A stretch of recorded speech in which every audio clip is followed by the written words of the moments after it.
My girlfriend said, "I'm pregnant, but the baby isn't yours. I just want things to stay peaceful." I smiled and said, "All right, whatever you want."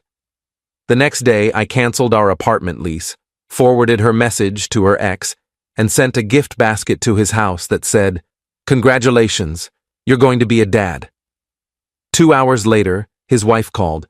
Her first words made me heart stop, and what happened next? I'm 40 years old, and I thought I had my life figured out. Sarah and I had been together for 3 years. We weren't married, but we lived together in a nice 2-bedroom apartment downtown, split the bills evenly, and talked about the future like it was something we were building together. I genuinely believed we were solid. Last Tuesday evening, I came home from the gym around 7 p.m. Sarah was sitting on the couch with her phone in her lap, staring at the blank TV screen. The apartment felt cold despite the heater running. I knew something was wrong immediately. "Hey," I said, dropping my gym bag by the door. "You okay?" She didn't look at me, just kept staring forward. "We need to talk," she finally said. Those 4 words, everyone knows what they mean. I sat down in the armchair across from her, my stomach already tightening. "I'm pregnant," she said flatly. For about 3 seconds, I felt this weird rush of emotions, shock, fear, maybe even a little excitement. Then she continued, "But the baby isn't yours." The room went silent. I could hear the refrigerator humming in the kitchen, a car alarm going off somewhere outside. My brain was trying to process what she'd just said, but it felt like my thoughts were moving through mud. "What?" I finally managed. She looked at me then, and I'll never forget her expression. Not guilty, not apologetic, just tired. "It's Marcus's," she said. "It happened 2 months ago. I didn't plan it. It just happened. Marcus, her ex-boyfriend from college, the guy she'd told me not to worry about when they reconnected on social media last year. The guy she'd grabbed coffee with just as friends back in August." "You slept with Marcus," I said slowly, making sure I understood correctly. "Yes." "2 months ago?" "Yes." "And you're pregnant?"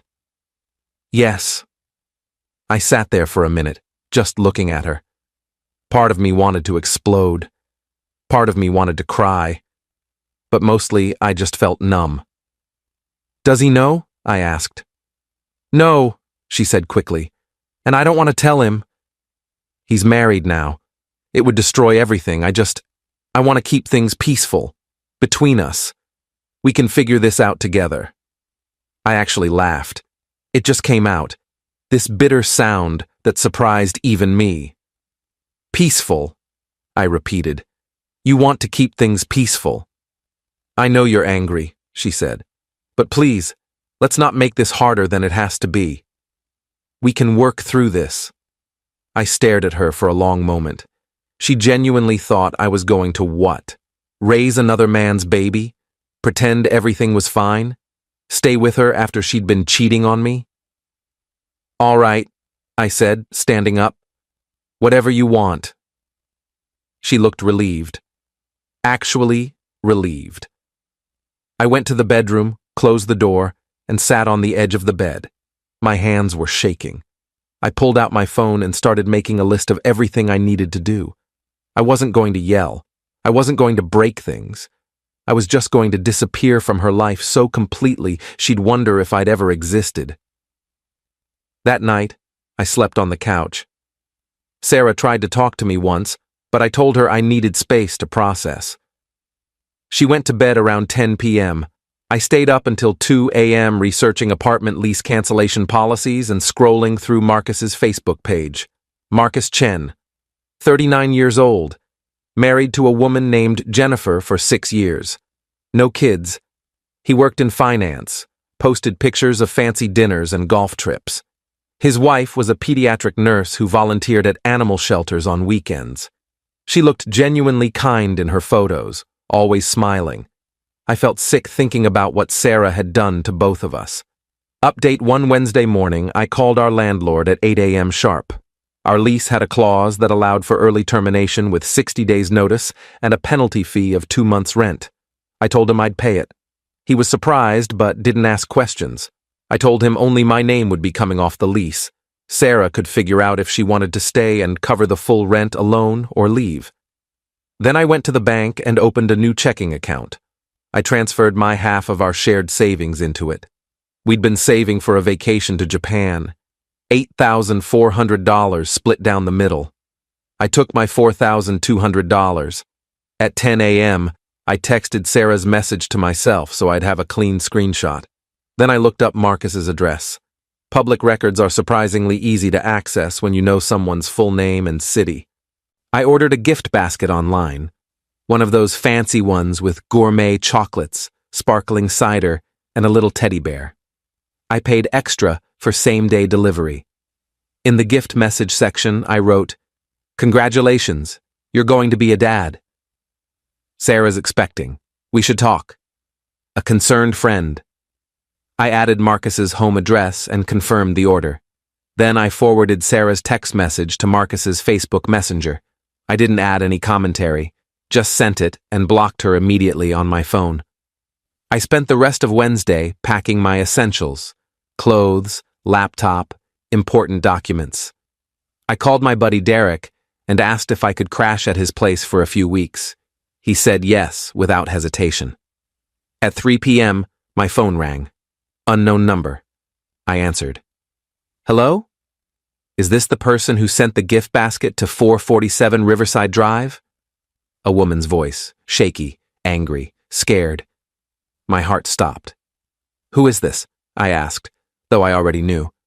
"This is Jennifer Chen, Marcus's wife, and you need to tell me right now what the hell is going on." I took a deep breath. "Mrs. Chen, I'm sorry you had to find out this way. My name is Jake. I've been dating Sarah Hollis for 3 years. Last night she told me she's pregnant with your husband's baby." Silence. Long, terrible silence. "You're lying," she finally whispered. "I wish I was," I said. "I can forward you the text message she sent me. I can give you her number.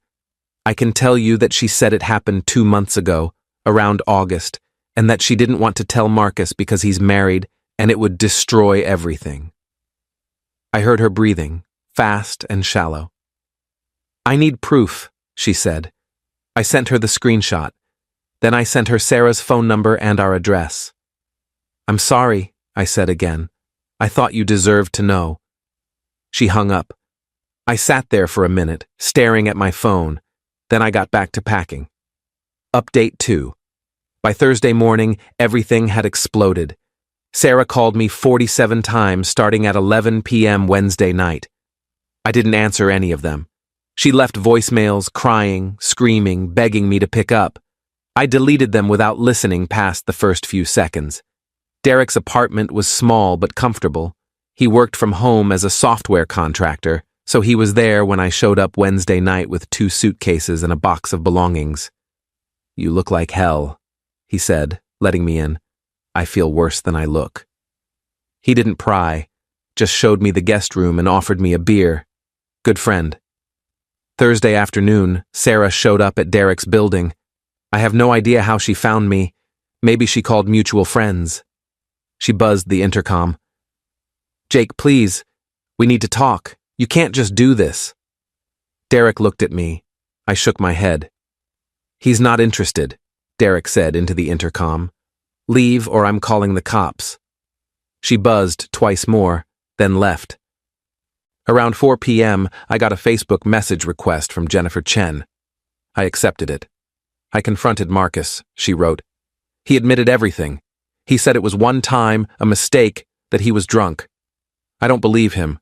I don't believe anything anymore. I'm filing for divorce. I thought you should know. Also, thank you, I think. I don't know if I should thank you or hate you for telling me, but at least now I know. I wrote back, I'm sorry for both of us. If you need anything, testimony, evidence, whatever, let me know. He destroyed my relationship too. She didn't respond immediately, but I saw she read it. That evening, I got an email from Sarah's mother. Apparently, Sarah had called her crying, playing the victim, saying I'd abandoned her during her pregnancy. The email was exactly what you'd expect. How dare you leave my daughter when she needs you most? You're a coward. She made one mistake and you threw away 3 years like it meant nothing. I replied with the screenshot of Sarah's text. Just that. Nothing else. She didn't email back. Update 3 Friday. I took a personal day from work. I needed to find a new apartment and couldn't handle the office gossip. One of our mutual friends, Kayla, had already texted me asking what happened. Word travels fast. I spent the morning looking at studio apartments within my budget. Found one about 20 minutes from my current job, available November 1st. I put down a deposit. Around 2 p.m., Marcus Chen called me. My blood ran cold when I saw the name on my phone. I answered. "What do you want?" "You had no right," he said. His voice was tight, controlled fury. "What happened between Sarah and me is none of your business. You destroyed my marriage." I actually laughed. "I destroyed your marriage?" "You slept with my girlfriend. You did this. It was one time, one mistake. Jennifer would never have known if you hadn't stuck your nose where it doesn't belong. So your plan was to just let your kid grow up never knowing you exist? Let me raise your child thinking it's mine? Sarah said she wasn't going to tell anyone. Sarah's a liar, Marcus. Or did you forget that part? She was lying to me the whole time she was with you."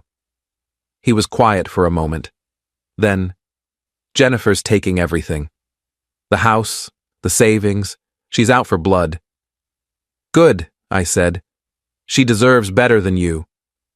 "You're a piece of shit." "Right back at you." He hung up. I sat there feeling weirdly calm. Maybe I should have felt guilty for blowing up his life, but I didn't. He made his choice when he slept with someone in a relationship. Jennifer deserved the truth. Saturday, Sarah texted from a different number. "Jake, please talk to me. I know I messed up. I know I hurt you. But what you did was cruel. Marcus's wife is destroying him. His family won't speak to him. He might lose his job because of the stress. You ruined multiple lives because you were angry at me." I stared at the message for a long time before typing back. "You ruined your own life when you cheated. You ruined Marcus's life when you slept with a married man. You tried to ruin mine by asking me to raise another man's child. I just made sure the truth came out. Don't contact me again." I blocked the new number. Update 4. 2 weeks later, I was settled into my new studio apartment. It was small, but mine. No shared furniture, no memories of Sarah walking around in her pajamas on Sunday mornings, no ghost of a relationship haunting the rooms. Derek helped me move my stuff from storage. We ordered pizza and watched basketball. Normal things, healing things. I got a message from Jennifer Chen again. "The divorce is moving forward. Marcus is trying to fight it, but my lawyer says we have everything we need." I found out he'd been messaging Sarah for months before they hooked up. It wasn't just one mistake. "Thank you for giving me the push I needed to look deeper." I found hotel receipts, deleted texts he thought were gone. He'd been cheating longer than I knew. My stomach turned. So Sarah had been lying even more than I thought. I wrote back, "I'm glad you found out. You deserve better. I hope the divorce goes smoothly." "How are you doing?" she asked. "Better every day," I typed. Still angry sometimes. But mostly just tired of thinking about it. "Same. Do you think Sarah kept the baby? I hadn't even thought about that." "I don't know. I haven't talked to her since I left. Marcus said she's demanding child support. She's planning to keep it. Of course she was." "That's between them now," I said. "I'm just glad I'm not involved." "Me too," Jennifer said. "Good luck with everything." "You too." A month after everything blew up, I ran into Kayla at a coffee shop. She looked uncomfortable when she saw me. "Hey," she said carefully. "How are you?" "Fine. You?" "Good. Listen, I heard Sarah's version of things. I just want you to know I don't believe her." I sipped my coffee. What did she say? That you overreacted to one mistake, that you were emotionally abusive and controlling, that you sabotaged her life because you couldn't handle not being in control. I shook my head. Of course she did. I know you, Jake. I know that's bullshit. She cheated. She got pregnant. You left. That's not abuse. That's self-respect. Thanks, I said quietly. That actually means a lot. She's telling people Marcus forced himself on her now, changed her story completely. I went cold. What? Yeah. She's claiming she didn't cheat, that she was assaulted. But the texts she sent him afterward don't match that story. A few of us have seen them. She's just trying to save face. I felt sick. That's disgusting. I know. I stopped talking to her. A lot of people have. I finished my coffee in silence. Sarah had burned every bridge trying to avoid accountability. Final update. It's been 3 months now. Sarah had the baby, a boy. Marcus's family demanded a DNA test and it confirmed what everyone already knew. He's paying child support, but he's not involved in the kid's life. His divorce from Jennifer finalized last month. She moved to a different state to be closer to her sister. Sarah tried to reach out one more time through a mutual friend, asking if I'd be willing to talk. I said no. There's nothing left to say.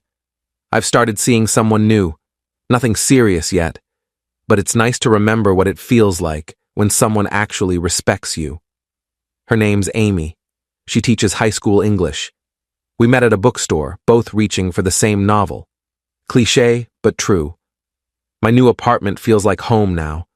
I painted the walls, got some plants, adopted a cat named Soup. Life is quiet, simple, mine. Sometimes I think about Sarah and Marcus and wonder if they ever talk, if they regret what they did. Then I remember it doesn't matter. Their choices led them exactly where they are. Mine led me here. I'm not bitter anymore. I'm just free. Edit 1. A few people asked why I sent the gift basket instead of just telling Jennifer directly. Honestly, I was angry and wanted Marcus to feel the same shock I felt. Petty? Maybe, but it worked. Edit 2. Yes, I kept receipts of everything. Texts, emails, bank transfers. My lawyer friend told me to document everything in case Sarah ever tried to claim I owed her money or was involved with the kid legally. So far, she hasn't. Edit 3. For those wondering, Soup is a gray tabby with one eye. He's perfect.